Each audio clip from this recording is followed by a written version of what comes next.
Hari ini kedatangan HRP, katanya keluhannya itu rak setirnya rusak. Ya memang, nggak heran lagi sih.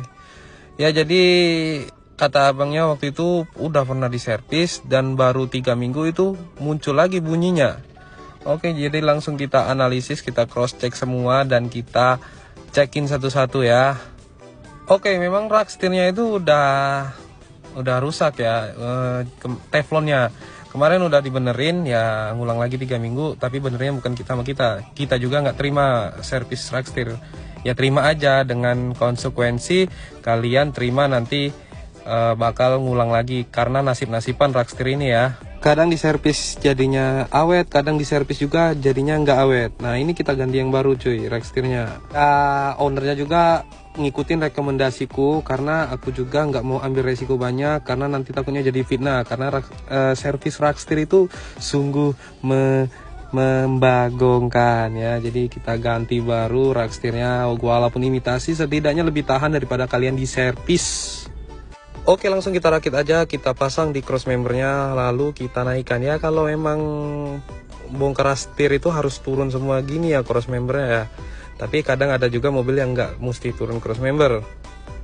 Oke, ini proses pemasangan cross member dan juga mounting ya. Jadi harus benar-benar harus diperhatikan, jangan sampai ada yang kendor karena berbahaya, apalagi mobil ini manual. Lagi-lagi aku cross check dan jangan sampai ada baut yang kendor ya. Ya kalau yang dikit-dikit nggak apa-apa lah. Jangan aja fatal. Nah ini dia penampakan dari cross member lamanya, kalian lihat sendiri. Ini juga rack end-nya itu udah hampir rusak ya. Untung udah sepaket sama rak setir yang baru. Ini rack end dapat, jadi tinggal kalian spuring aja dengan ya tingkat keawetan yang lebih lama ya. Nah ini kita spuring manual dulu karena memang harus di spuring manual agar nggak lari-lari banget ya. Kalau sampai mobilnya lari-lari ya bisa nabrak orang atau apa, ban pecah karena bannya nggak lurus dengan jalan ya. Jadi ya kita spuring manual, jangan sampai meleset jauh dari asalnya tadi. Nah ini jadi udah lumayan lurus ya, jadi ya cukup lah untuk 2 hari baru di spuring karena kata ownernya juga baru bisa spuring 2 hari. Dan juga aku nyaranin sih 2 hari lagi aja spuring karena tanggal 20 itu toko HSR pasti ngadain diskon untuk spuring, jadi cuma 75.000 daripada ngeluarin 150.000 ya kan. Oke, langsung aja aku tes, aku belokin mentok kiri dan mentok kanan dan kuhitung berapa putaran ke kiri, putaran ke kanan, itu harus benar-benar tepat ya. Kalau itu kurang berarti kalian ngetop rak setirnya itu kurang tepat. Jadi harus benar-benar 2,5 ke kiri, 2,5 putaran ke kanan ya guys ya. Jangan sampai kurang, karena kalau kurang itu berarti kalian ngetop rak setirnya itu nggak lurus. Oke, langsung aja lanjut kita test drive. Bentar. Tadi mau test drive, saat lihat polisi tidur pertama di deket bengkel itu langsung bunyi kletek. Alhasil link stabilnya malah kendor, lupa ngencengin.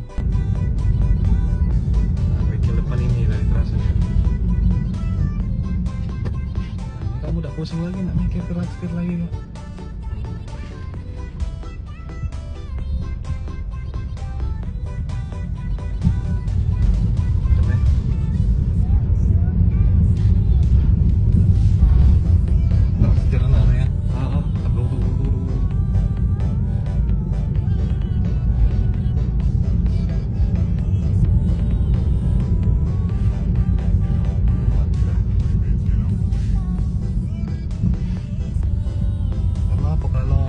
Oke, alhamdulillah well done. Jadi udah kayak kita tes, aku sama ownernya di sebelah kiri dan aku di sebelah kanan nyetir. Alhamdulillah nggak ada bunyi lagi. Nah menurut kalian worth it nggak kita servis rak setir habis 800.000 dengan kita beli baru rak setir itu di kisaran 2.300.000-an, tapi lebih awet kita beli baru walaupun imitasi daripada kita servis dan nggak tahu nasib kita lagi bagus atau enggak, bakal ngulang lagi. Nah terserah kalian, bebas, kalian bisa aku berkomentar di kolom komentar. See you the next video, bye bye.